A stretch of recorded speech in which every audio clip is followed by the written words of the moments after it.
Hey everyone, Demo here, giving a quick raid planning video of Heroic and Mythic Loomithar within the Manaforge Omega raid. I'll be going over raid plan describing a preferred strat and then going into the video for testing. With Mythic testing for this boss completed now, we have a better idea of how it will play out when it goes live. And then do note that this is from PTR testing, so anything is subject to change, but let's get right into it. So phase 1 for mechanics for everybody, they'll need to dodge circles, kill tangles when hit with a tank frontal, breaking tethers, soak frontal in phase 2, the boss is stationary until phase 2 as well, and then do not blink, circle, or transcend till after the tether. Within phase 1, this is the biggest mechanic, most important of the fight. If you don't deal with this, you will wipe. So the frontal will go on a tank, and they will aim it at one of these weaves, basically, these entangles. And once they are hit with the tank frontal, they're able to be damaged. Otherwise, they have a full damage reduction. So there's 2 of them in each set, and so if your first tank misses one of them, the second tank can still make it so that you don't wipe and hit one of these. Once it's hit, DPS players DPS it down, and it will give an opening that everybody can get through. At the same time that this is happening, some players will be targeted with infused tethers, and this snaps at the 40-yard range. So this is why you don't want to blink or anything beforehand.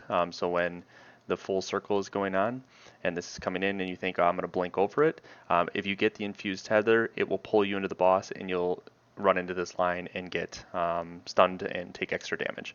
So you want to wait until the infusion tethers come out, and then you can demonic circle, blink, transcendence, anything like that. And then if you do get the ability, you can break it quickly that way too. It leaves silk and area denial afterwards, and then you can't snap in previous silk or stunned areas. So you'll want to continue to just put it on the outside of the room. As you can see here, you'll rotate clockwise or counterclockwise, whatever way you decide, and you continue to repeat this phase 1 until 50%. Once the boss reaches 50%, you'll lust here. It's a little bit of a enrage, soft enrage for like room that you'll have within the actual room. So it continues to drop puddles that grow underneath them, and then there's 2 soaks for the tank frontal. You can do odds or evens, melee range, whatever your group decides. And then you want to start next to the old webs and fill these spots first, because this will just give you more room towards the end, basically.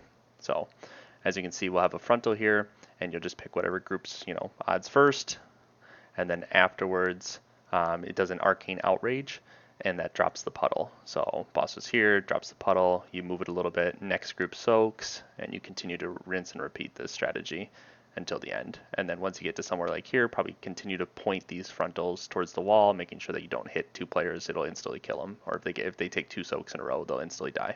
So going into the mythic mechanics, on the mythic mechanics is that now there's not only the web, but there's 2 webs. So the tank frontal has to hit one of these with the first one, and then they're off centered a little bit, as you can see, and the second tank will have to hit the next one, so that you'll get a way to get out. And then there's also beams that spawn, and players need to kind of rotate and take turns who soaks them.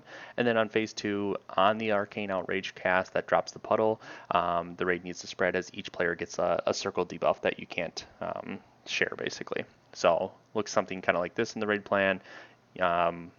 You'd have somebody soaking initially, you have a backup for the first soaks. I think there'll probably be weak auras and things like that, which ones you're supposed to soak, assignments within WoW utils. But then as you can see, another soak comes up, 2 players soaking this one, and then 3. And then we never did see 4 on mythic testing, but I would imagine possibly at the very end it's 4 tests, and this might be your enrage or something like that for phase 1. But yeah, and while this is happening, you're still doing all the other mechanics. You're hitting the frontals, you're breaking out, you're rotating in. That's just like the rinse and repeat. They just keep adding more pylons after every single time you break. So 1 pylon at the beginning, and then 2, and then just having to deal with that and making sure it does not channel into the boss. And then at the very end, this is more of like that spread mechanic that you're dealing with. So you soak the frontal, make sure the group is spread, does an arcane outrage, everybody spread, and then you just keep rotating around the room just like you did in Heroic, but just making sure that you take care of that spread mechanic. So let's go into a video of this is normal. This is the testing that I have, only video I have, and then I can just kind of explain some of the abilities here. So this is the tank frontal here, and on normal they haven't spawned anything yet, but these need to hit the webs. So, and then it's a tank swap as well, so the other tank will take one. These are the tethers you'll see. Tethers came out, they get gripped into the boss, and so now they're just going to run out 40 yards. And so some of them a little slower. You can see one breaks there, and then these guys a little slower, but then one of them actually even blinks and goes from there. Now we're going to get the weaves that come in, the layer weaving. All of them on normal are available to be killed, but on heroic, these would all be immune to damage. And so then tank frontal comes out, and it's going to hit one. So you'd say like that, and then taunt swap. I swear I taunted there, I guess not. But yeah, and then they become damageable on heroic and mythic. And then on mythic, like we talked about, there's two of them. Just a big runaway. I think you have like 8 seconds to get away from the boss, and then it's rinse and repeat. Boss phase is at 50%, so we'll see the phase here real quick.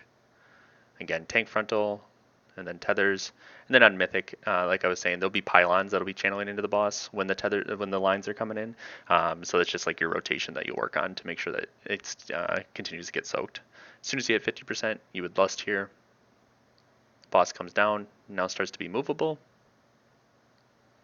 and then it does the frontals. I had no clue what to do on normal. The other tank I don't think either. We both just solo soaked it, but this would be your odds and evens, melee range, whatever you're soaking. And then I take one as well shortly after. There's the Arcane Outrage. You can start to see that the puddles start to grow and we're starting to lose area. So I solo soak here. I'm supposed to share that with the group. And yeah, that's why I start to realize, oh, I'm taking a lot of damage. And then it's just rinse and repeat of this. And then on the Mythic, everybody gets a little circle debuff on them and you start to make sure that you have the spread. So that is Heroic and Mythic Loomithar. I will have a raid plan in the description, and I hope you do well when it goes live. See ya.